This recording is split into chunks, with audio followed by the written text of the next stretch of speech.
Hello everyone, in this video we are going to solve the problem number 1.20 from Irodov, and that is related to kinematics. So let us first read out the problem and then we will solve the problem step by step.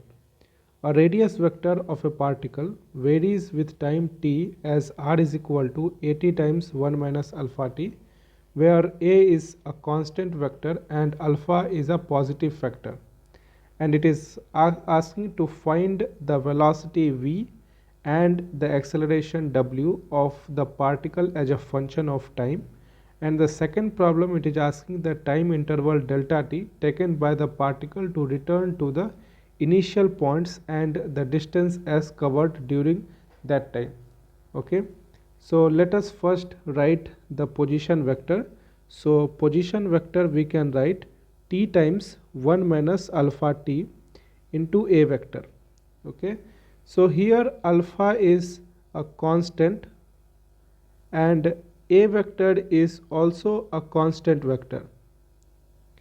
Okay, what is the meaning of constant vector is a vector we can write it as pi cap plus qj cap plus rk cap, where p, q and r are the constants.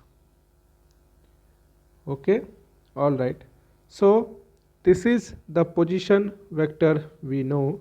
Now in the first problem it is asked to find the velocity vector. We know the velocity vector we can write it as the differentiation of the position vector, so that we can write d by dt of t times 1 minus alpha t.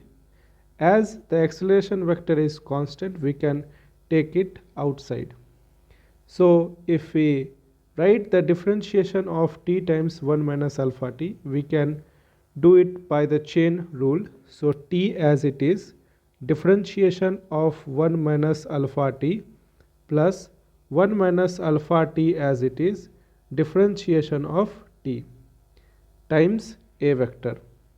Okay, so the first term we can write t into differentiation of 1 is 0 minus differentiation of alpha t is alpha, because alpha is constant and the differentiation of t is 1, so it is alpha, plus 1 minus alpha t as it is, and the differentiation of t is 1 times a vector.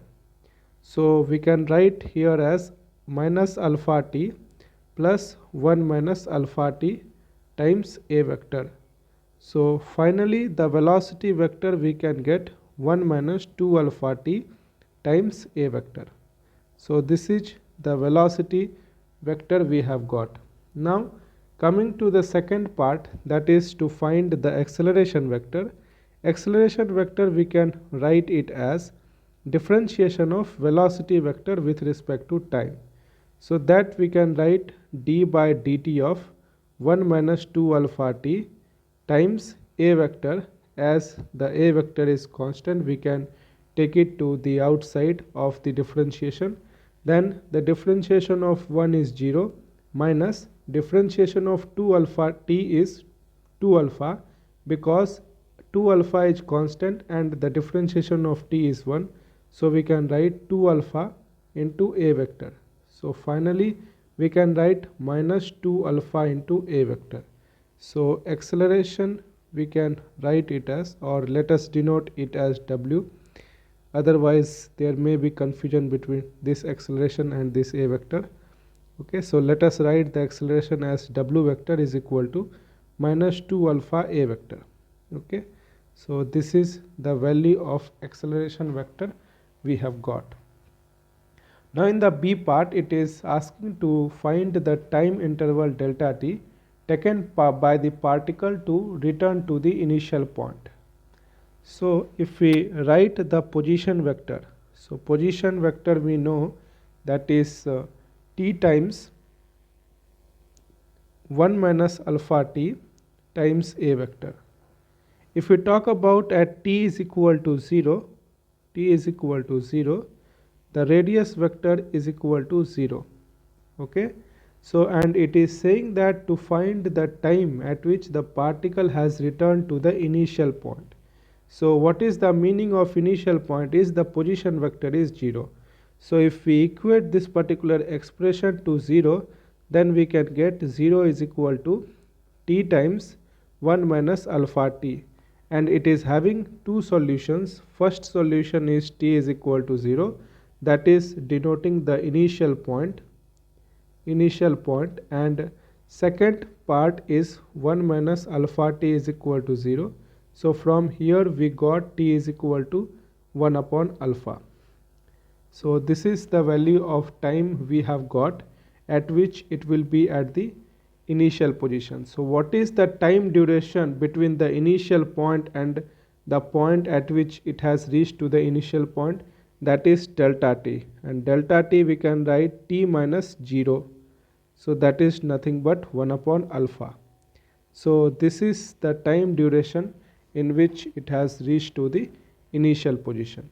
Now coming to the next part of the B, it is asking to find the distance covered during that time.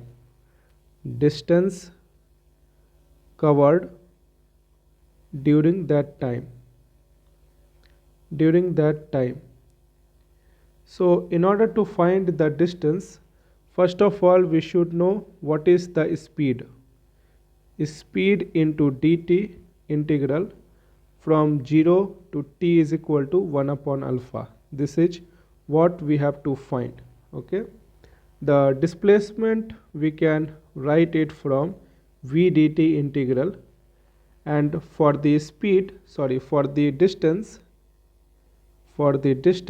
we can write speed into dt from 0 to t is equal to 1 upon alpha.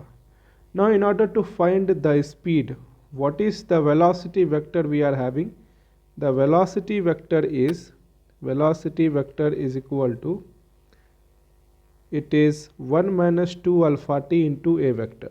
1 minus 2 alpha t into a vector. Okay. If we look at the magnitude of the velocity vector, that we can write 1 minus 2 alpha t into a vector magnitude. Okay. So if we see here, for t time less than 1 upon 2 alpha, this particular term is positive, and for time greater than 1 upon 2 alpha, this particular term is negative. Okay. So how do we separate these two things? First of all, if we talk about any function, let us say mod x, we know that mod x is equal to x for x greater than 0, and mod x is equal to minus x for x less than 0. Okay, so similarly here we can write for t less than 1 upon 2 alpha, we know this particular quantity is positive. So velocity vector magnitude we can write 1 minus 2 alpha t into a, that is for t less than 1 upon 2 alpha, and 2 alpha t, that is minus of x minus 1 into a, this is for t greater than 1 upon 2 alpha. Okay, so this is the value of the speed we have got, because we don't want to find the velocity magnitude, we want to find what is the speed at particular point. So the distance we can write, distance is equal to speed into dt integral, and t is equal to 0 to t is equal to 1 upon alpha, and velocity, the speed we have divided into two parts. So we can write 1 minus 2 alpha t into a dt integral from t is equal to 0 to t is equal to 1 upon 2 alpha, plus we can write 2 alpha t minus 1 dt a integral t is equal to 1 upon 2 alpha to t is equal to 1 upon alpha. So if we integrate this particular function, we will get a times t minus alpha t square, t is equal to 0 to t is equal to 1 upon 2 alpha, plus here we can write alpha t square minus t is equal to 1 upon 2 alpha to t is equal to 1 upon alpha. So from here we will get a times 1 upon 2 alpha minus alpha times 1 upon 4 alpha square plus a times alpha times 1 upon alpha square minus 1 upon alpha minus alpha times 1 upon 4 alpha square plus 1 upon 2 alpha. So this is the value we have got. Now we can write it here. This is 1 upon 2 alpha minus 1 upon 4 alpha plus a times this is 1 upon alpha minus 1 upon alpha minus 1 upon 4 alpha plus 1 upon 2 alpha. Okay, so from here we will get a divided by 4 alpha plus this will get cancelled, and then we can find out here a upon 4 alpha. Okay, so finally we will get a upon 2 alpha. So this is the value of distance we have got in the time interval of 1 upon alpha.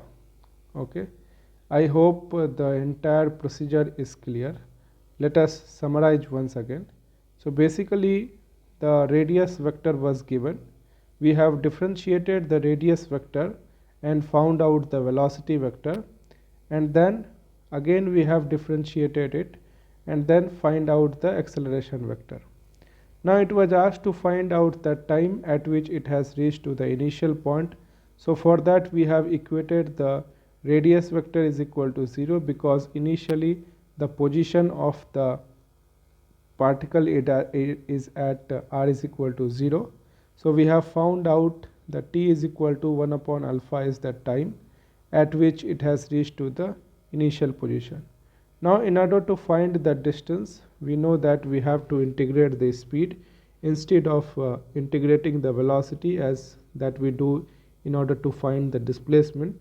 So in order to find the speed, we have to find out the magnitude of the velocity, and we can see that magnitude, the velocity vector is actually changing the direction and it is negative in some part of the region. So for that we have seen that for what time the velocity vector is positive and for what time the velocity vector is negative, and then accordingly we have found out the absolute value of this and we have considered it as the speed, and then in order to find the distance we have integrated the speed through the entire time duration.